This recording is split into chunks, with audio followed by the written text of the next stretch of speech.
اعلیٰ حضرت مفتی اعظم حجت الاسلام بریلی تجھے سلام۔ بسم اللہ الرحمن الرحیم۔ قد قال علی رضی اللہ تعالی عنہ فی الجمع بین الاختین وطیا بملک الیمین احلتہما آیت وہی قولہ تعالی او ما ملکت ایمانکم فإنه يدل على حل وطی كل أمة مملوكة سواء كانت مجتمعة مع أختها في الوطي أو لا وحرمتهما آية وهي أن تجمعوا بين الأختين فإنها تدل على حرمة الجمع بين الأختين سواء كان الجمع بطريق النكاح أو بطريق الوطي بملك اليمين فالمحرم راجح الى آخر العبارہ۔ آج کے سبق میں صاحب توضیح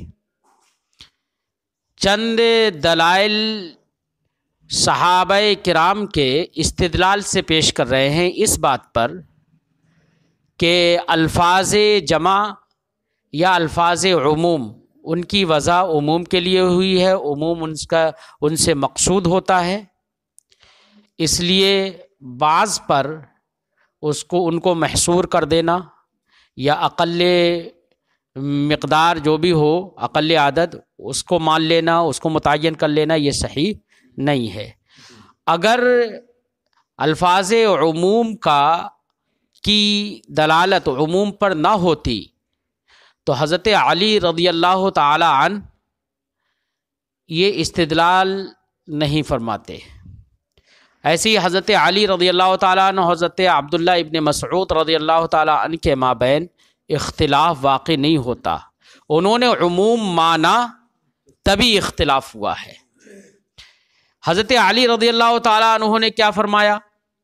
حضرت علی رضی اللہ تعالیٰ عنہ نے جمع بین الاختین وطین بملک الیمین کے سلسلے میں فرمایا، یعنی کسی عورت کے آپ مالک ہیں، وہ مملوکہ ہے، اب اس کی بہن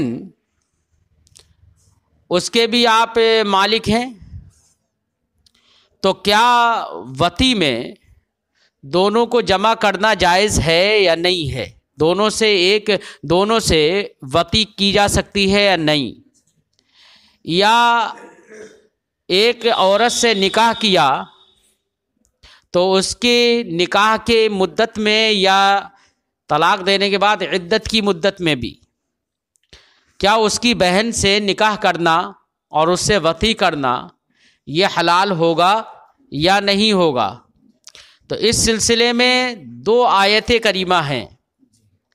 ایک آیت کریمہ اپنے عموم کی بنا پر یہ دلالت کرتی ہے کہ حلال ہے دونوں بہنوں کو جمع کرنا، اور ایک آیت کریمہ اپنے عموم کی بنا پر یہ بتاتی ہے کہ دو بہنوں کو جمع کرنا وطین جائز نہیں ہے۔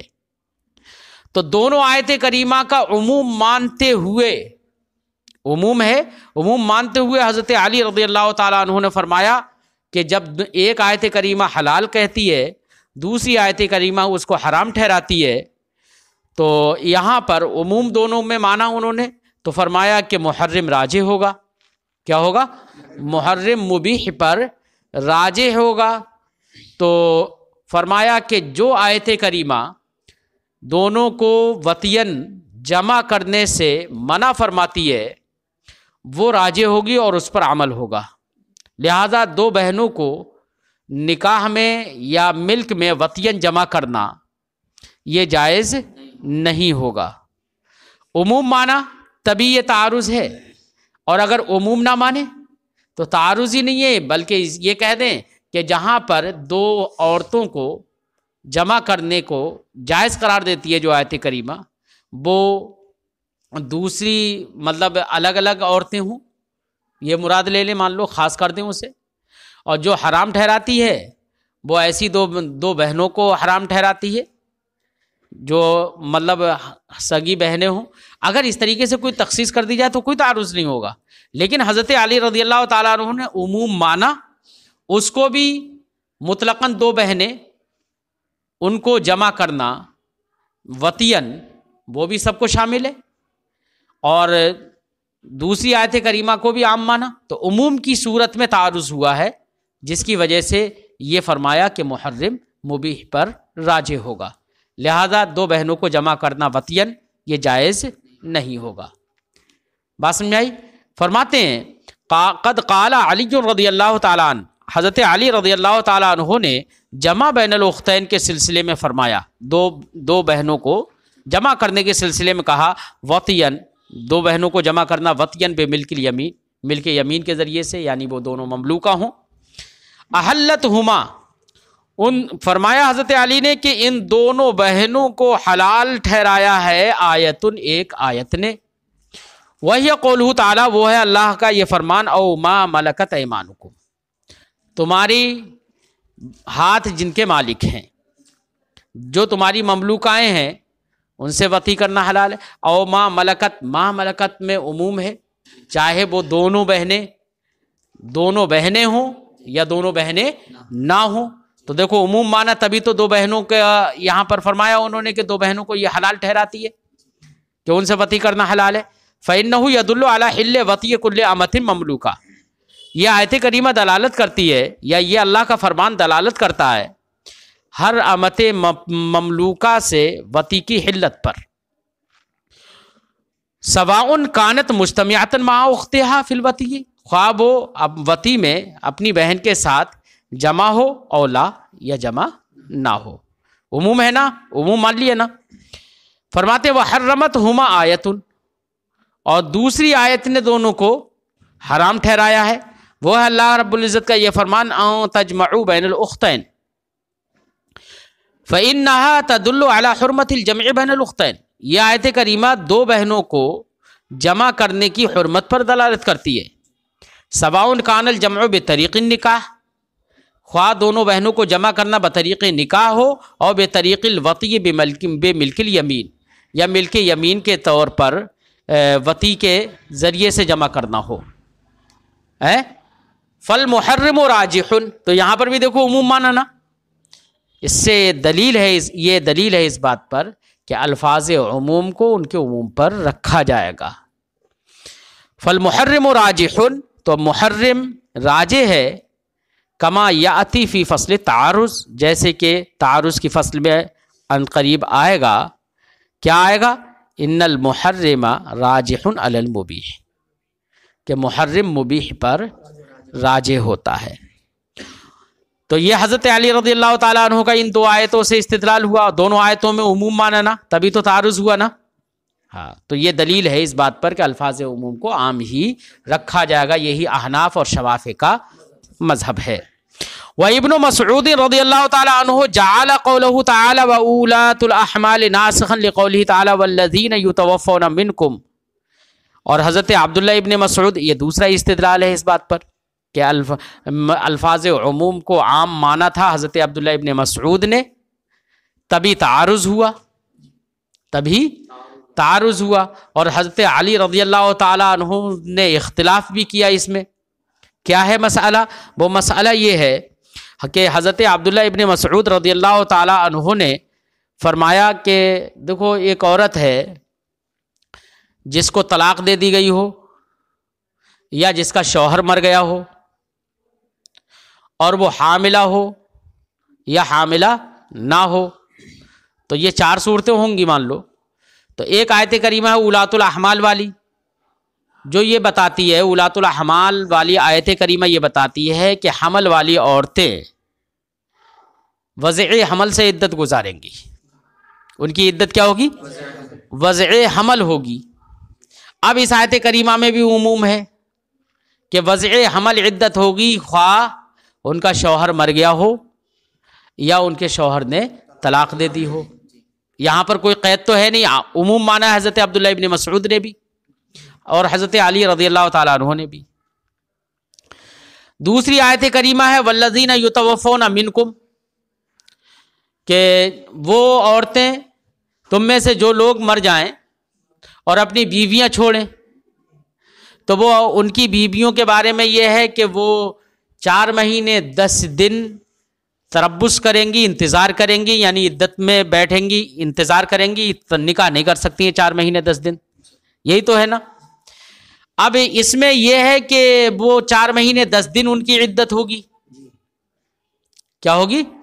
4 مہینے 10 دن عدت ہوگی جن کے شوہر مر گئے ہوں. اب یہ کہا جن کے شوہر مر گئے ہوں ان کی 4 مہینے 10 دن ہوگی عدت.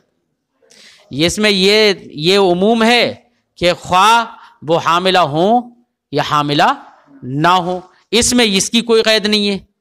تو اب دونوں آیت کریمہ شامل ہو جائیں گی اس عورت کو جو عورت جس کا شوہر مر گیا ہو. کیا مر گیا ہو؟ شوہر مر گیا ہو اور وہ حاملہ ہو. کیا ہو؟ حاملہ ہو.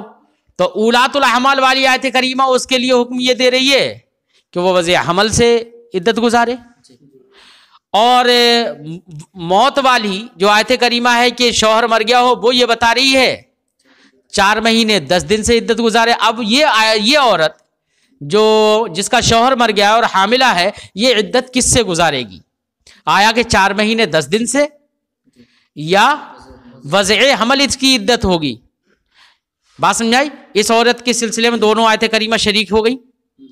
ارے قدر مشترک ہے نا یہ عورت. اب اس میں دونوں آیت کریمہ شریک ہیں، دونوں آیت کریمہ حکم لگا رہی ہیں. اب حکم کیا ہوگا، عدت کیسے گزاری جائے گی؟ تو حضرت علی رضی اللہ تعالیٰ عنہ نے یہ فرمایا کہ ابعد الاجلین پر عمل کیا جائے گا. کس پر؟ ابعد الاجلین. اگر وضع حمل کی عدت زیادہ ہے تو وضع حمل سے عدت گزارے گی، وضع حمل اس کی عدت ہوگی. اور اگر اس کی وضع حمل عدت کم ہے، مثلا 2 مہینے ہی رہ گئے، مثلا 2.5-3 مہینے ہی رہ گئے وضع حمل میں، اور 4 مہینے 10 دن اس سے بڑھ گئی، تو اب ایسی صورت میں وہ 4 مہینے 10 دن کی عدت گزارے گی. تو حضرت علی رضی اللہ تعالیٰ عنہ نے ابعد الاجلین کا قول کیا. حضرت عبداللہ ابن مسعود رضی اللہ تعالیٰ عنہ نے یہ فرمایا کہ اولات الاحمال جو آیت کریمہ ہے یہ آیت کریمہ ناسخ ہے. یہ کیا ہے؟ آیت کریمہ ناسخ ہے. کس کے لیے؟ والذین یتوفون والی آیت کریمہ کے لیے. اور انہوں نے کہا ہے کہ میں مباہلہ کر لوں گا اس بات پر. کیا کر لوں گا؟ مباہلہ سمجھتے ہو نا؟ مباہلہ کا مطلب یہ ہے کہ جمع ہو کر، اہل عرب کا یہ اپنا طریقہ تھا کہ وہ جمع ہو کر اور آپس میں جب کوئی بات چیت ہوتی تھی اور اختلاف ہو جاتا تھا تو اس اپنی بات کو مستحکم کرنے کے لیے وہ یہ کہتے تھے کہ جمع ہو جائیں اور ہم اللہ رب العزت سے کی لعنت اس پر بھیجیں جو حق پر نہ ہو، اس پر اللہ کی لعنت بھیجے. تو یہ ہے مباہلہ. تو حضرت عبداللہ ابن مسعود رضی اللہ تعالیٰ عنہ نے فرمایا میں مباہلہ کر لوں گا اس بات پر کہ اولات الاحمال والی جو آیت کریمہ ہے یہ آیت کریمہ بعد میں نازل ہوئی ہے والذین یتوفون سے. جب بعد میں نازل ہوئی ہے تو نسخ کا قول کیا جائے گا. بھئی تاریخ جب معلوم ہے تو نسخ کا قول کیا جائے گا. اس لیے حضرت عبداللہ ابن مسعود رضی اللہ تعالیٰ عنہ نے اس آیت کریمہ کو ناسخ مانا. کیا مانا؟ والذین یتوفون جو آیت کریمہ ہے اس کو منسوخ مانا. جب منسوخ مانا تو حضرت عبداللہ ابن مسعود کے نزدیک اب ناسخ پہ ہی عمل ہوگا نا. تو اب ناسخ کے اعتبار سے اب یہ عورت کیسے عدت گزارے گی؟ وضع حمل سے عدت گزارے گی، چاہے کم ہو یا زیادہ ہو، اس سے لینا دینا نہیں ہے. وضع حمل سے عدت گزارے گی. اور یہی ہمارے علماء کا معتمد علیہ قول ہے اور اسی پر فتویٰ ہے کہ وضع حمل سے عدت گزارے گی، وضع حمل اس کی عدت ہوگی. بات سمجھ میں آئی؟ تو یہ اختلاف حضرت علی رضی اللہ تعالیٰ عنہ کے درمیان حضرت عبداللہ ابن مسعود کے درمیان کیوں ہوا؟ عموم مانتے ہوئے نا. اگر آیات میں عموم نہ مانا جائے، وہ آیت کسی دوسری عورت کے لیے مان لی جائے، یہ آیت دوسری عورت کے لیے مان لی جائے، تو عموم نہیں ہو تو کوئی تعارض ہی نہیں ہوگا اور نہ اختلاف ہوتا. دونوں آیت کریمہ کو عموم کے اندر عموم مانا تو یہ اختلاف ہوا اور تعارض ہوا. حضرت علی نے وہ قول کیا ابعد اجلین والا اور حضرت عبداللہ ابن مسعود نے نسخ کا قول کیا. بات سمجھ آئی؟ یہ دلیل ہے اس بات پر کہ الفاظ عموم کو عام ہی رکھا جائے گا. ہے، جیسے کہ حضرت عبداللہ ابن مسعود، حضرت علی نے استدلال کیا ہے عموم ہی سے۔ بات سمجھ میں آ گئی؟ ترجمہ لگاتے ہیں۔ حضرت عبداللہ ابن مسعود رضی اللہ تعالیٰ عنہ نے اولات الاحمال جو آیت کریمہ ہے اس کو ناسخ مانا ہے اللہ کے یہ فرمان والذین یتوفون منکم کے لیے، حتی جعل عدت حامل توفى عنها زوجها بوضع الحمل، یہاں تک کہ حضرت عبداللہ ابن مسعود رضی اللہ تعالیٰ عنہ نے اس حاملہ عورت کی عدت جس کا شوہر مر گیا ہو اس کی عدت بوضع حمل سے قرار دی۔ کیا عدت قرار دی؟ وضع حمل۔ اختلف علی رضی اللہ تعالیٰ عنہ، حضرت علی رضی اللہ تعالیٰ عنہ نے اور حضرت عبداللہ ابن مسعود رضی اللہ تعالیٰ عنہ نے اختلاف کیا فی حامل، اس عورت کے بارے میں جو حاملہ ہو، توفى عنها زوجها، اور اس کا شوہر اس کو چھوڑ کر مر گیا ہو۔ فقال علی رضی اللہ تعالیٰ عنہ تعتد بأبعد الأجلین توفیقا بین الآیتین، تو حضرت علی رضی اللہ تعالیٰ عنہ نے فرمایا کہ ابعد اجلین سے عدت پوری کرے گی، عدت گزارے گی، توفیقم بین الآیتین، دونوں آیتوں کے درمیان تطبیق پیدا کرنے کے لیے ہے تاکہ تعارض ختم ہو جائے۔ احداہما، دو آیتوں میں سے پہلی ایک آیت تو سورہ بقرہ میں ہے جو کہ اللہ کا فرمان ہے والذین یتوفون منکم ویذرون ازواجا یتربصن بِأَنفُسِهِنَّ أَرْبَعَةَ أَشْهُرٍ وَعَشْرًا، یہ آیت کریمہ کس میں ہے؟ سورہ بقرہ میں ہے کہ وہ لوگ تم میں سے وہ جو جن کا انتقال ہو جائے اور وہ اپنی بیویاں چھوڑیں تو ان کی بیویاں اپنے آپ کو روکے رکھیں گی 4 مہینے 10 دن، 4 مہینے 10 دن۔ والأخرى، اور دوسری آیت کریمہ ہے سورہ نساء قصرہ میں، سورہ طلاق میں۔ کس میں؟ سورہ طلاق میں، چونکہ سورہ طلاق سورہ بقرہ سے چھوٹی ہے اس لیے اسے قصرہ کہہ دیتے ہیں، اور سورہ طلاق ہے نا وہ تو، لیکن صاحب توضیح اس کو سورہ نساء قصرہ کہہ رہے ہیں چونکہ عورتوں سے متعلق ہیں حکم، اس لیے سورہ نساء کہہ دیا اسے، اور قصرہ کہہ دیا ہے سورہ بقرہ کے بنسبت چھوٹی ہے، اور سورہ بقرہ کو وہ کہہ دیں گے سورہ نساء طولا کیونکہ وہ لمبی ہے۔ بات سمجھ میں آئی؟ فرماتے ہیں وَهِيَ قَوْلُهُ تعالیٰ، وہ اللہ تعالیٰ کا فرمان ہے وَأُولَاتُ الْأَحْمَالِ أَجَلُهُنَّ أَن يَضَعْنَ حَمْلَهُنَّ، اور حمل والی عورتوں کی مدت یہ ہے کہ وہ اپنے حمل کو وضع کر لیں، اپنے حمل کو وضع کر لیں۔ فقال ابن مسعود رضی اللہ تعالیٰ عنہ، حضرت عبداللہ ابن مسعود رضی اللہ تعالیٰ عنہ نے فرمایا من شاء باہلتہ، جو چاہے میں اس سے مباہلہ کر لوں گا، میں اس سے مباہلہ کر لوں گا۔ کس سلسلے میں؟ فی، اس سلسلے میں ان سورۃ النساء القصرہ، کہ سورہ نساء قصرہ نزلت بعد سورۃ النساء طولا، نازل ہوئی ہے سورہ نساء طولا کے بعد۔ وقولہ تعالی وَأُولَاتُ الْأَحْمَالِ الى آخر الآیہ نزلت بعد قولہ تعالی والذین یتوفون الى آخر الآیہ، اور میں اس پر مباہلہ کر لوں گا کہ اولات الاحمال جو آیت کریمہ ہے پوری یہ نازل ہوئی ہے والذین یتوفون والی جو آیت کریمہ ہے اس کے بعد، جب بعد میں نازل ہوئی ہے، تاریخ جب معلوم ہو گئی تو نسخ کا قول کر لیا حضرت عبداللہ ابن مسعود نے۔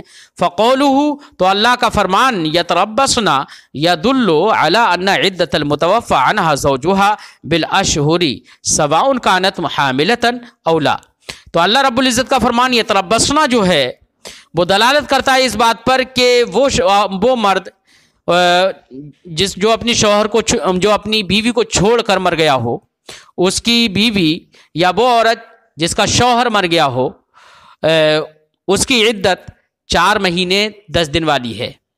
کیا ہے؟ 4 مہینے 10 دن والی ہے۔ سواء کانت حاملتن، خواہ وہ عورت حاملہ ہو، او لا، یا حاملہ نہ ہو۔